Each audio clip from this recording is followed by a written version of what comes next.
Yo, what's going on, Kicks Army?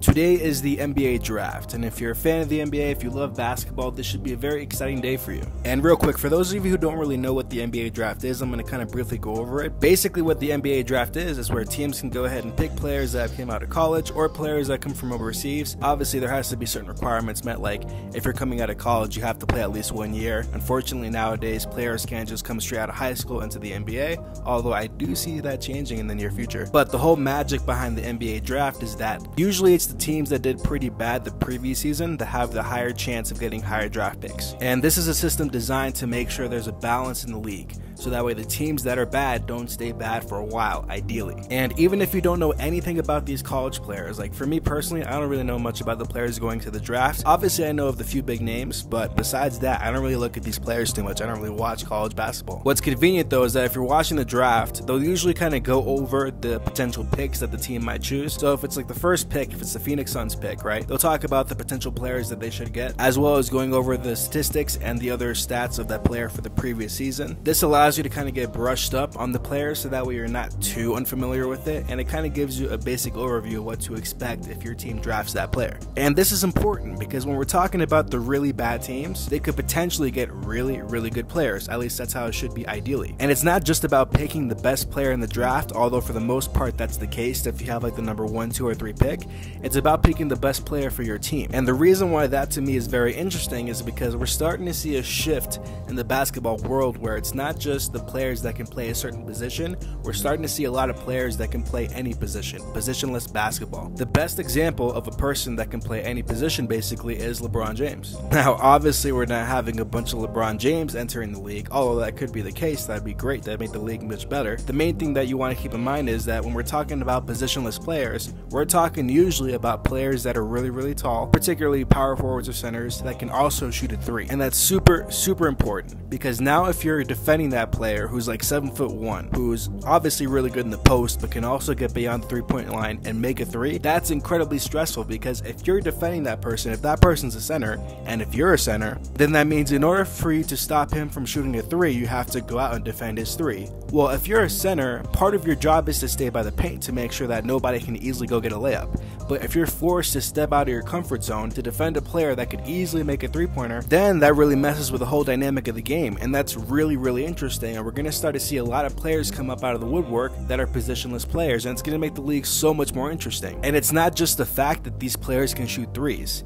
it's the fact that the other team can't handle them shooting 3s and defending the paint at the same time. That's where the problems come in, and that's what makes basketball to me exciting, is when you see these matchups that certain teams can't deal with. And obviously height is very important in basketball. In other sports it might not matter as much, but in basketball it's pretty damn important. If you're like a 6'4", 6'5" player, it's pretty good, it's a good height for the NBA. But especially if you're a taller player, if you're just taller, it's just harder to defend you, which means you're probably going to need somebody who's quicker or somebody who's also really tall to defend you. And what if the tallest person you have isn't able to go ahead and do their job that they're supposed to, like a center? It makes it really complicated, and that's why I love the NBA so much, because we're starting to see all these shifts happen. Like this draft class is set to be loaded. Like the first top 10 picks are supposed to be really good players, and when I say really good players, like these players are expected to change the franchises that they're going into, and that's crazy. These kids are like 19 years old. So on top of a huge wave of good talent coming into the league, fresh out of college, fresh out of overseas, wherever, we also have trade deadlines and stuff, and we also have free agency. So when you have those 3 things happening around the same time, it really shifts up the league. It's the same thing that happened last offseason. Last offseason was crazy. So many moves were made, and I was like, God, the NBA just changed completely. And if you thought that was great, if you thought that was exciting, well, guess what? It's gonna happen again this offseason. This offseason is gonna be nuts.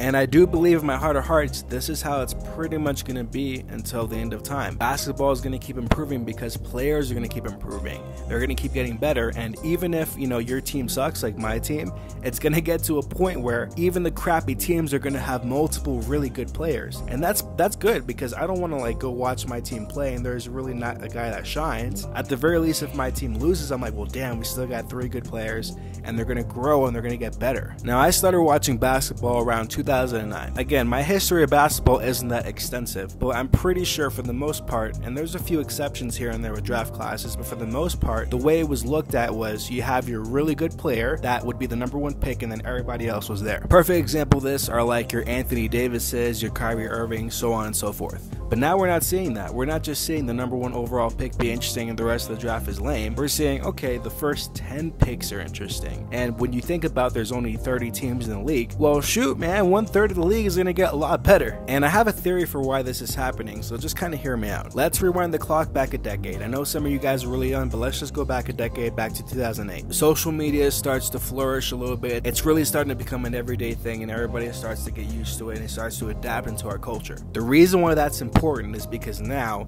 if you're a young kid, right, and you're like 10, 11, 12 years old, and maybe you live in a bad neighborhood, maybe you have all these other things going on, but you're really, really good at a sport. Let's just stick with basketball, for example. Now, all it takes is for one scout somewhere to find out about this 10-year-old boy who's pretty tall and he's pretty good at basketball, to go ahead and have that guy come out and make sure that they keep eyes on you. That scout or whoever, it's usually like a college scout, that scout is going to keep eyes on you. You know why? Because they see potential in you that's clearly there. They saw the video of you dunking on somebody else.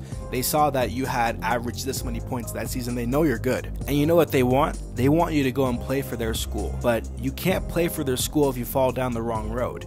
If you get caught up in violence, drugs, all these other things that happens when you live in poor conditions. These scouts start going to your games and they start making sure that you have money and that you have food on the table, right? Now, this would be considered boosting, which is kind of illegal, but again, like all that aside, the point is because players are being able to be found out at a young age, it is allowing scouts and other talent seekers to go find these people to make sure they stay on the right path, so that way they can continue to grow and advance their skill set and stay on the right path and eventually play for a school. And then obviously when you go to a school and you play for that school, you're going to get better, and then you want to go into the pros. Now, in a way, this all sounds kind of twisted, but when you look at it in the big picture, what it's doing is, because of social media is made it so easy to get your name out there, what it's doing is it's making sure that all the kids who should be in the NBA are probably going to get in the NBA. Because before social media, if you're really good and you lived in the projects or whatever, your town might know you're really good, but that's about it, unless you went to college and stuff. And again, all that's dependent on how you're raised, if you're able to, all these other factors.